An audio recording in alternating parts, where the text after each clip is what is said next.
everybody, here comes a lesson from John Monter, a really cool guitarist who is a graduate of Berklee School of Music in Boston, and he's got some wonderful stuff to show you in terms of getting funky, understanding a little bit of funk guitar, some things that you can do to infuse your playing with some funkiness, and I think you'll really like these tricks. They're very cool, they're easy to do. All you got to do is follow along. He's going to break it down for you, and I know you're going to enjoy it. Have a great time with this, okay?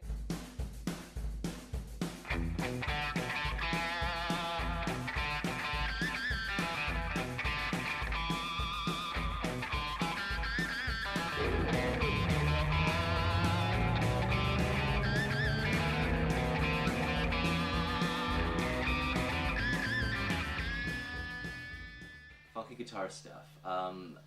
If you like the Red Hot Chili Peppers, John Frusciante does a really nice job of doing stuff like this. He has videos on YouTube, check them out.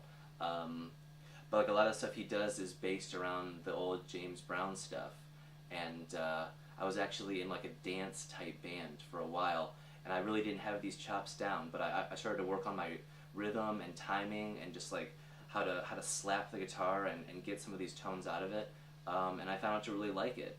So we're going to talk about some common voicings and some common little chord progressions to kind of make like a funk type jam that you can play with your friends. If you have any drummers or bass players, I'm sure they would love to play it because you can work on your time and your groove and you can have a great time doing it. So I'm going to start breaking down the chords for you now. Okay, so we're going to be in E, the key of E. And the main voicing I'm going to be using, its technical name is E7 with an added 9. Don't worry about that, but if anybody quizzes you, you'll know what to tell them.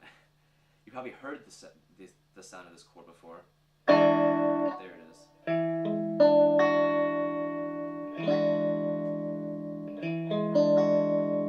And really fast, that's broken down like this. On the A string, I'm using my middle finger, 7th fret. On the D string, my first finger on the 6th. This one's really hard to get, actually. I probably heard it ringing a little while ago, but if you arch your middle finger, you can get it. And then my ring finger here, I'm barring the 7th fret on the G and B strings. There you go, it just rang again. Did you hear that? See, I've been playing guitar all these years and I'm still making these mistakes. Anyways, so that's the biggest thing. And if you slide it up from a half step down or a whole step down, that whole thing, it really sounds cool. Check it out.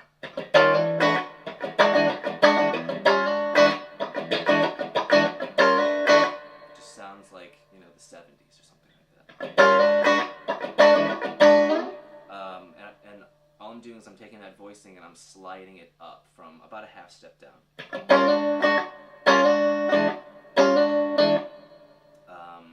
Just take it really slow if you've never slided chords like this. Anyways,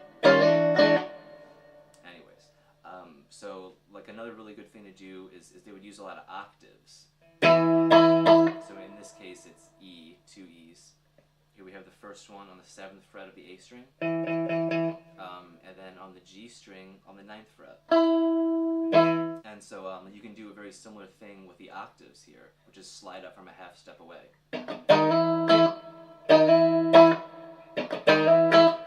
You can alternate between the chord and the octaves too.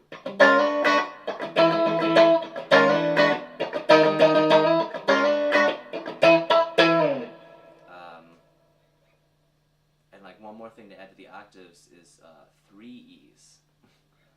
Sounds like a band name or something. I'm having all sorts of tuning problems. So if you grab the E up here on the E string 12th fret, it's a pretty big stretch. When you're doing this one, I would watch where your thumb is. Mine's kind of hanging out on the back of the middle. Like whenever you're doing new chords or crazy stretches, I always like to watch where my thumb is, because a lot of times if you move it around, it might be easier. The 3 E's, and like I kind of use that as like a punctuation, you know, so.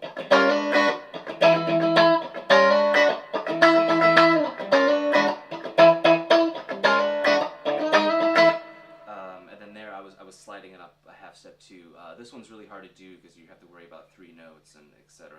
And also, like when you're playing these 3 E's, it's also really important to make sure that your finger is as close to the fret as possible. You want each one of the E's to ring as true as possible, because if 1 or 2 of them are out, it's just going to sound like a mess. So also some like really good things is to add a D type chord progression, an E to D type chord progression.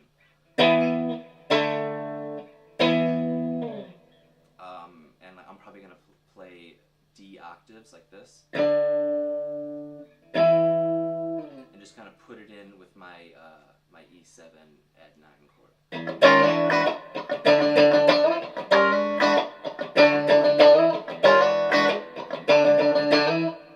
That sort of deal.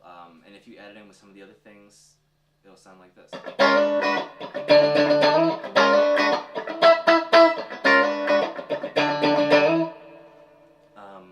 One more type of bass line, if you will, that I like to use borrows from the natural minor scale. I'm just going to be using the notes G, F sharp, and E. And I'll use those in octaves too. So 10th fret on the A string, 12th fret on the G. Those are both G's. F sharp, it's the same voicing, just down a half step. And then of course E, good old E. And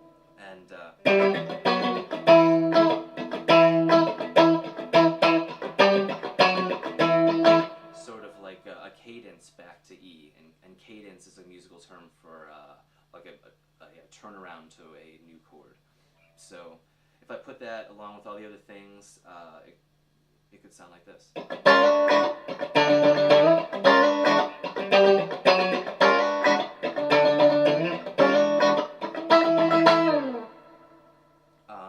One more cool thing, borrowing from the E to D progression, is these chords up here. They're voicings of a 4th. Here we have D, A, and D with my first finger on the G string, 2nd fret. It's A. And here's D on the B string, 3rd fret. And I'm using my middle and ring finger on this. And then here's E, which is B, 4th finger, G string, and then E, 5th fret on the B string. I'm not using the same fingers. Actually, like when I play these chords in the next example, I'm actually using my middle finger. Anyways, so if you put that in, it'll sound like this.